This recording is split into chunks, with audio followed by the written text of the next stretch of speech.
ನಮ್ಮ ಜೊತೆಗೆ ಎರಡನೇ ಬಾರಿ ವಿನ್ ಆದಂತಹ ತೇಜಸ್ವಿ ಸೂರ್ಯ ಅವರಿದ್ದಾರೆ. ಮಾತನಾಡಿಸ್ತಾ ಹೋಗ್ತೀನಿ. ಮೊದಲನೇದಾಗಿ ಕಂಗ್ರ್ಯಾಚುಲೇಷನ್ಸ್. Thank you madam. ಎಲ್ಲೋ ಒಂದು ಕಡೆ ಮಿನಿಸ್ಟರ್ ಮಗಳನ್ನು ಸ್ಪರ್ಧೆ ಮಾಡಿಸಿದ್ರು.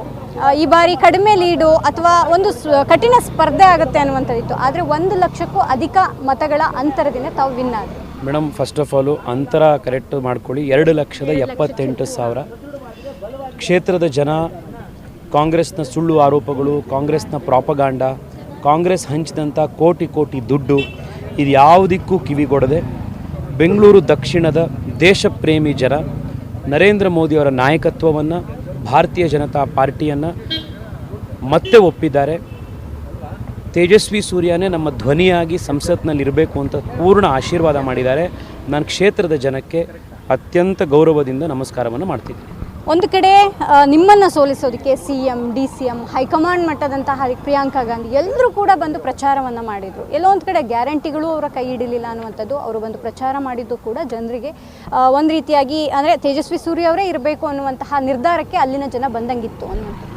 100ಕ್ಕೆ 100 ಮೇಡಮ್. ಕಾಂಗ್ರೆಸ್ ಈ ಸತಿ ಚುನಾವಣೆಯಲ್ಲಿ ಅವರ ಎಲ್ಲ ಅಸ್ತ್ರಗಳನ್ನು ಟ್ರೈ ಮಾಡಿದ್ರು.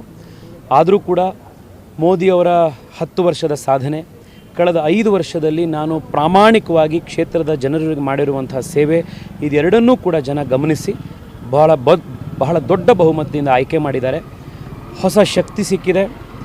ಜನ ಇಟ್ಟಿರುವಂಥ ಈ ಒಂದು ವಿಶ್ವಾಸ ಇದೆ, ಈ ಒಂದು ಪ್ರೀತಿ ಏನಿದೆ, ಜವಾಬ್ದಾರಿ ಏನಿದೆ, ಇದನ್ನು ಚಾಚೂ ತಪ್ಪದೆ ಇದನ್ನು ಪಾಲಿಸಬೇಕು ಅಂತಿದೆ. ಕಳೆದ 5 ವರ್ಷದಲ್ಲಿ ನಾನು ಎಷ್ಟು ಪರಿಶ್ರಮದಿಂದ ಕೆಲಸ ಮಾಡಿದ್ನೋ ಅದರ 100ರಷ್ಟು ಶಕ್ತಿಯಿಂದ ಈ ಸತಿ ನಾವು ಕೆಲಸ ಮಾಡ್ತೀವಿ. ದೆಹಲಿಗೆ ಯಾವಾಗ ಹೋಗ್ತಿದ್ದೀರಾ?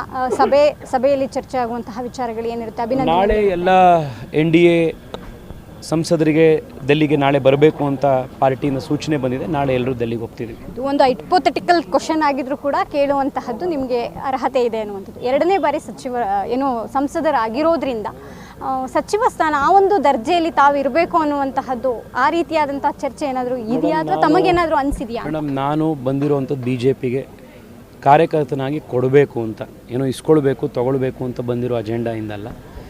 ದೇಶಕ್ಕೋಸ್ಕರ, ದೇಶದಲ್ಲಿ ಬಡತನ ತೆಗಿಬೇಕು, ಬಡವರಿಗೆ ಶಕ್ತಿ ಕೊಡಬೇಕು, ದೇಶದಲ್ಲಿ ಹಿಂದುತ್ವವನ್ನು ಉಳಿಸ್ಬೇಕು, ಬೆಳೆಸಬೇಕು, ಈ ಎರಡೇ ಉದ್ದೇಶದಿಂದ ನಾನು ರಾಜಕಾರಣಕ್ಕೆ ಬಂದಿರುವಂಥದ್ದು.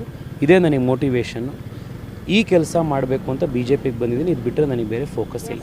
Thank you madam.